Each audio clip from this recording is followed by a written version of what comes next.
Hi guys, welcome back to a new episode of Apps Academy. Today in this video, I'm gonna show you how you can log out of your Polkawallet's account. Keep watching the video till the end. To log out of your Polkawallet's account, firstly go ahead and launch open your Polkawallet application. The home page of Polkawallet application will appear on the screen. Click on Settings option at the bottom right corner of the page. You will end up on the settings page of your Polkawallet's account. Click on your profile name. Before logging out of your account, tap on Export Account option.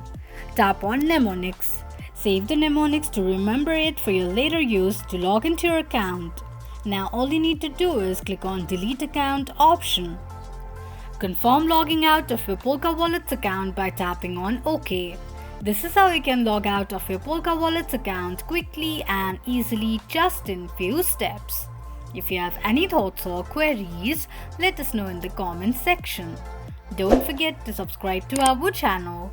Also, press the notification bell icon so that YouTube will notify you whenever we post a new video. I hope this video was helpful to you. Thank you so much for watching.